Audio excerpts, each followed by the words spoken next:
Hi, everybody. Wow, it's a great turnout. My name is Pat White. I'm a CEO of a company called Synata, co-founder. And what I'm here to talk about is it's a little bit different than everyone else who's come up on stage today. This has been a very humbling day because this has been an amazing group of speakers. I think you guys can all agree, just amazing people have been speaking, people who have really accomplished phenomenal things. I think I'm on stage partly because we haven't accomplished that much yet. And so as opposed to some of the people that are in the thick of it, that have actually really been through this startup thing, built successful companies, exited, are now working as lecturers at Stanford and things like that. We haven't built a successful company yet. We're 6 months in on a startup, and it's tough. So what I'm gonna do is tell you a little bit about what it's like to be in the middle of a Silicon Valley startup, like deep in the trenches. And then I'm going to talk a little bit about getting your first customer. So I tried to make this as useful, as tactical as possible. And then at the end, we're going to go over some of the stuff what's really important to startups today. So again, my name is Pat White. I've been in enterprise software now for quite a while. I was at Microsoft, at Intuit, Fortify as a Silicon Valley security company, and now at Synata.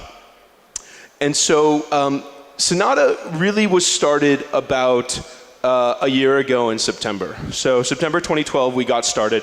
And we worked on it for a while. We ended up joining a co-op, which is kind of an incubator called Hackers and Founders. I know there are Hackers and Founders meetups out here. I encourage you guys to get involved. But it was sort of an incubator type program. We launched in 2013, in March. At the launch 2013, we won the Best New Enterprise Product Award. So that was a huge accomplishment for a really young startup. And then we joined another accelerator, ended up raising a seed round, got our first customer in September, and then we're now actually just today are out raising our Series A. So this is not, I think of this as like a really typical, you look at this Silicon Valley startup story. It just looks wonderful, like, oh, we started the company and then we won an award and now we're raising money. And so I'm going to borrow a phrase from someone who spoke earlier today, John Bear, who talked about startups' oh shit moments. We had a lot of oh shit moments. And so kind of what I want to talk about are a few of them, and then show you what was really happening behind the scenes from this seemingly innocuous story. So first, launch came around, and the process of actually getting into one of these programs is really interesting. So launch in particular, what they do is you apply to the program, and then assuming you get accepted into the program, you basically have about 4 weeks where you are going to be working with various people from the program. And then at the end of the 4 weeks, if they think you are still worthy, they'll let you present on stage.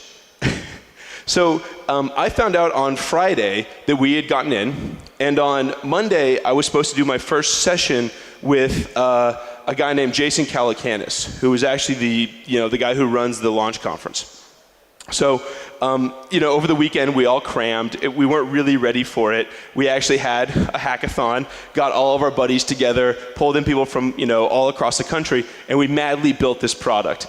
And what ended up happening was on Monday, we go in and present it to Jason, and he basically said that it was the worst piece of shit he'd ever seen in his life. I mean, literally, we had gone into this conference, and he said, this is a horrible product. I hate everything about it. And you have to understand, as someone who's put a lot of, you guys know, you put a lot of energy into these things, you really get bound up in them. It's really hard. So that's Jason on the left-hand side there. So we ended up, going back to the drawing board and redesigning the UI a little bit, working hard.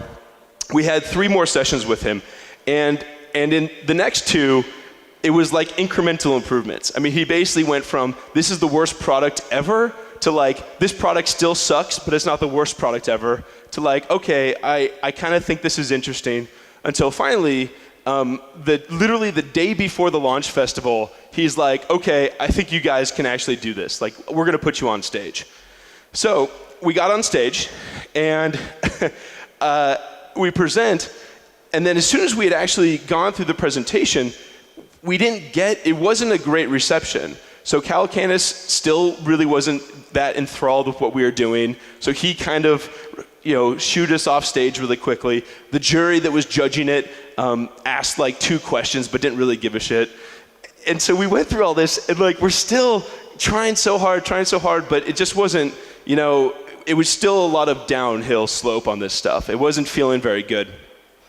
And then finally, the next day we showed up at the award ceremony, not really expecting very much because it hadn't gone great, and we ended up winning an award. So the moral of this story really is, and I think everyone's iterated this to a different extent, there are lots of down periods. There's lots of valleys and kind of depressing times when you're working on startups, but then there's also usually lots of good times. So it's like the best and the worst times that you will ever have are usually going to be involved with a startup and getting married and having kids and stuff. Okay, so the next thing is we went into we won the launch program, and then we went to go raise our seed round. So again, this looks super typical. What ended up happening was we went out to raise $1.5 million. So the idea was, hey, we just won this big award. It's a great group of guys, really, really smart. We're all programmers, very technical. This should be a cakewalk. Realistically, and I always use this phrase, I talk about a lot, which is it's very important to really know thyself, right? To understand yourself. So even though we had won this award and had, things going for us, at the end of the day, the startup was really nothing. I mean, it was 2 guys, a computer program, and a wish. And so no matter what we had kind of projected into our mind, we didn't have a company that could go and raise $1.5 million. We spent about 2 months trying to. We talked to all the big VCs. We didn't have any trouble getting those meetings. I mean, that's one of the benefits of being in San Francisco and then winning an award is you can get the meetings. But we could not raise money because it was just too early. So we had to recalibrate and go back to the drawing board. And basically, after 2 months of really, really hard effort with nothing to show for it, we kind of stepped back and said, well, okay, something's not working. We then realized that we're not a company that can raise $1.5 million. We're a company that can raise $500K, maybe some angel, and then that's what we did. So self-awareness is incredibly important as part of this process. And then finally, this is probably my favorite story because it happened pretty recently. We got our first customer. So what Synata does, I'll fill you guys in, it's an enterprise search product, and we do enterprise cloud search. So that's a single search box that sits in front of Salesforce, Zendesk, Google Drive, Dropbox, Box, all the different enterprise products that are out there. So we sell to enterprises. So we had been pounding the pavement and working really, really hard to find our first customer, and we got it. And it was a killer score. We ended up getting in with the IT department of a very prominent company in Silicon Valley. So we were absolutely thrilled. I cannot tell you how happy we were. We got the first few people signed up. They were using it. I think we had like 10 or 15 people from the company sign up. And then the next day, this happens. So this is the boss's boss of the person who had actually bought the product, who had actually become our customer, tweeted at us publicly like, this is a piece of crap product, basically, right? Tried signing up for Synata, that failed. Sent them an email, that failed. Not up to a good start. So we were, riding on, super high, riding Clyde 9, and suddenly the boss's boss of the person we were working with tweets at us publicly, and then like some guys had the nerve to like start retweeting it and stuff like that. So it's this story of no matter how things are going, there really is this cadence. There's a rhythm to startups where things will be going great, and then something bad will happen, but then they'll go great again. So the moral of this part of the story is, take the good with the bad. So as you start doing your own startups, as you start working on stuff, you'll have really good things happen and really bad things happen. Just go with the flow and kind of enjoy that rhythm. Because when really bad things happen, well, at least for me, I always tell myself, hey, something good's going to happen in the next few days, hopefully. So part of what I wanted to do was make an impassioned plea for you guys to start enterprise-focused companies. There's definitely a trend right now towards consumer companies. There's a trend in the VC industry to more fund enterprise companies, but there's definitely a trend in people wanting to start consumer-focused companies. So companies like Facebook and Twitter, I mean, you see the news around this, and it's really exciting. My impassioned plea for enterprise is that this is really where the money is. So when I got into this space, when I got into enterprise in general, you do it because it is real people building stuff and working at places. So enterprise software, there's not this huge leap of faith you're taking. Like, I never go in somewhere and try to convince them to express their emotions in 140 characters, because that is really hard. There's a 1 in a billion chance, maybe 1 in a 10,000 chance, of a company like Twitter being successful. Enterprise, on the other side, is if you're in businesses, if you work, if you see people around you who are working, you can start to see problems. And it's so easy to identify problems. So it's so hard to identify the problem that Twitter was solving. It's so easy to identify the one like that we're solving. People have a lot of cloud services. They have a lot of data. It's hard to find stuff. So go solve that. It's so much easier to identify the problems. And then once you solve a problem in the enterprise, it's so much easier to get money, to extract money from that. So you're not, Gigi had a great presentation about how do you monetize. Well, for us, we know how we monetize. We are going to be selling this as a product, and there's some tweaks here and there to the business model, but it's a lot easier to actually do. So, okay, so let's pretend I convinced everyone to go start an enterprise software company. But even if I didn't, there's a piece where you as an entrepreneur have to get from 0 to 100 users. And that is a huge effort. It's also a huge effort to go from 100 to 1 million, but honestly, the bigger effort in some ways is that first 100 users or that first 10 customers. So I wanted to impart a little bit of advice if you're out there. And I know there's a lot of books about this stuff. Lean Startup is a great one. Steve Blank's book is a great one. And so Steve Blank has this saying that says, get outside of the building, which basically says if you're going to make a good product, you have to go talk to people who would use it. You can't just sit in front of your computer and program. You actually have to leave the building and go find someone who would be a user and ask them, hey man, would this make your life easier? So what I love about that is it's absolutely right. It is the most intelligent thing you can say. You need to go and talk to people to start a company. What I don't like about that is it is so much harder to do than it is to just say. Like, it is so hard to actually go find people who want to use your product or who would be interested in your product and talk to them. It is so hard. So here's a few 3 bullet points that we've kind of taken to heart about how we went out and we found people. So the first point is embrace serendipity. Do you guys know what serendipity means? It's kind of the idea is that you get lucky and things just happen sometimes. You're in the right place at the right time and you meet your wife, That's serendipity. There's business serendipity too. That's a funny way to say it. Which is you're in the right place, you put yourself in the right place to meet a customer or to meet a potential user or to meet a potential investor. So for me and my co-founder, this is really a mantra that we hold very dear. And we spend a lot of time at conferences like this one, going to meetups, basically engineering this serendipity process so that anywhere that there could be someone that we want to meet, we're there, and then you kind of let the universe hopefully take care of the rest.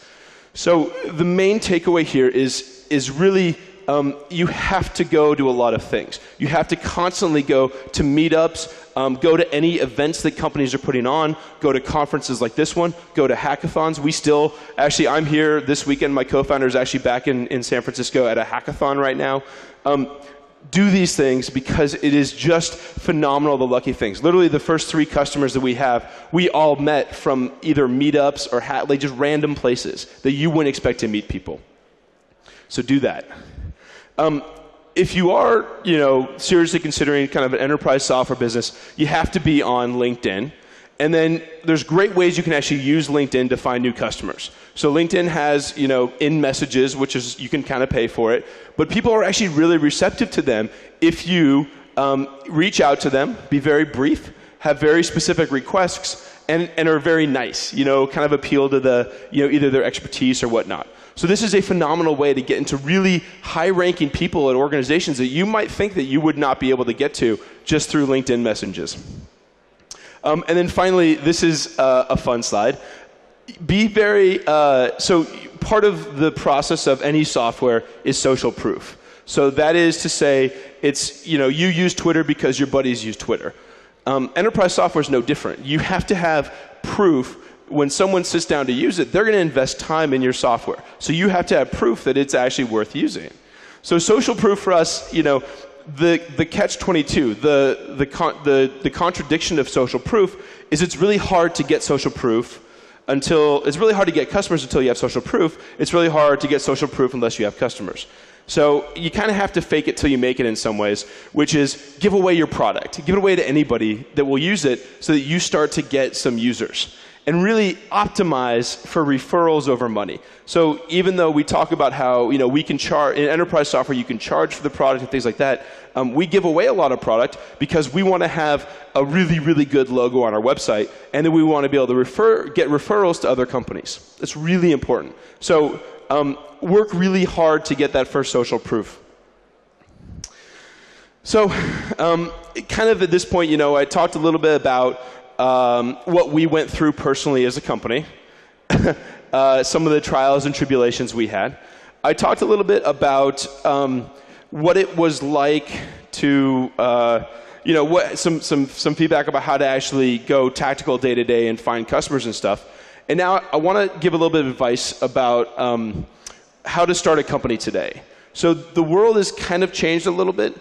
You look at a room like this, and there's so many programmers and designers and developers that, that are not in Silicon Valley. So there's maybe, let's say 100,000, million, whatever engineers in Silicon Valley. There are so many more out in the world today that the bar really has raised.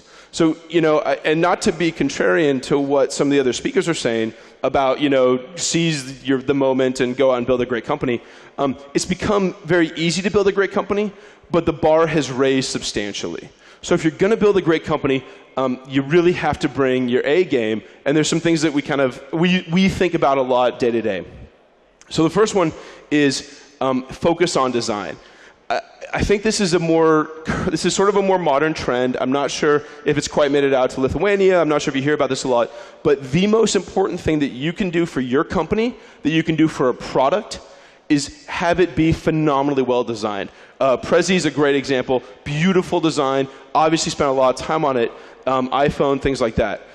So for us, I'm a developer by training. I'm a programmer. I have a very horrible design eye. So one of the first things that I did when I became an entrepreneur, when I wanted to do this, was actually go out and find a designer. So you need to have a designer. You need to focus on design. It is so important to have a beautiful product.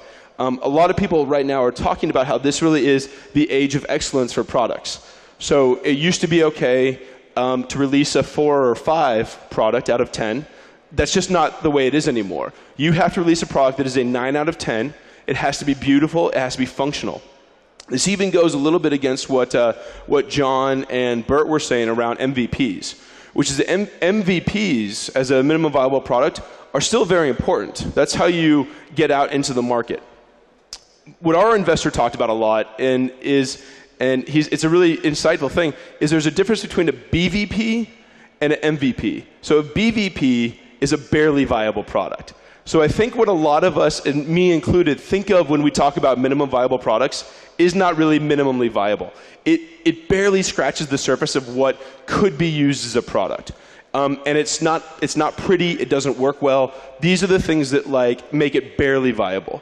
So be very cognizant that doesn't really cut it anymore. To really be successful at startups, you have to have a true MVP, which is truly the minimum viable, as opposed to not really at all, and it has to be beautiful. Be open. Everyone has said this. I will reiterate it just for fun. Don't hide. Don't be in stealth mode. I don't know if you guys have heard that terminology from Silicon Valley. Don't be in stealth mode. Don't hide what you're doing. Share it. Talk to people. Get advice. We wouldn't be where we are if we didn't do that. Our original idea was something completely different, crazy, totally wouldn't have worked. We are here today because we talked to a lot of people and got a lot of advice.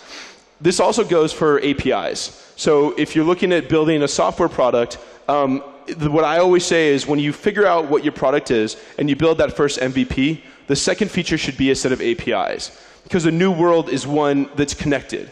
And so if you have a great product, build an API so that people can actually use it in ways that you're not expecting. Again, embrace serendipity. That's kind of getting into it. And then distribution is the most important thing right now.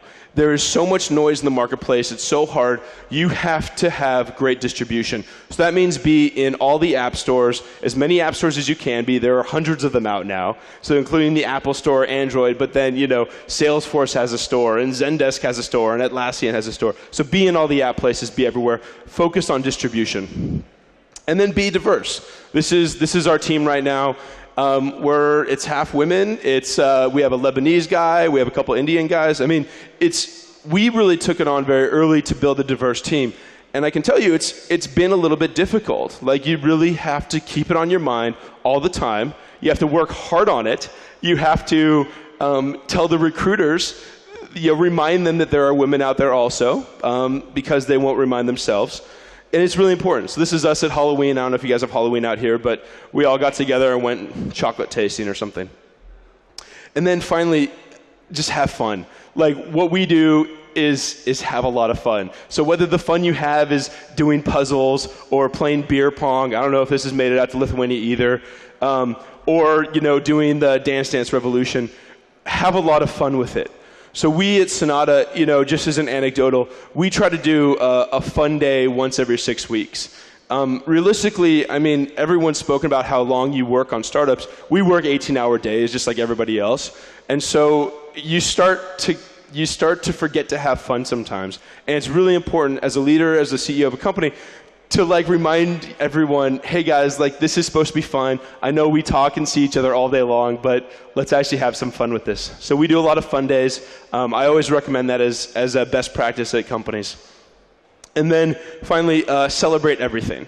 So this is, when we launched our first V1, which really was just a barely usable, crashed all the time, people couldn't sign up product.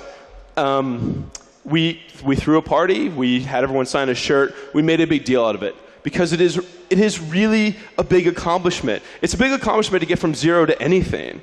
And so from getting from zero to an actual product that's released is a huge accomplishment, and you should celebrate it and have fun with it. And so we really take that as a mantra too. And then finally, just do it. So this is kind of my personal philosophy on this.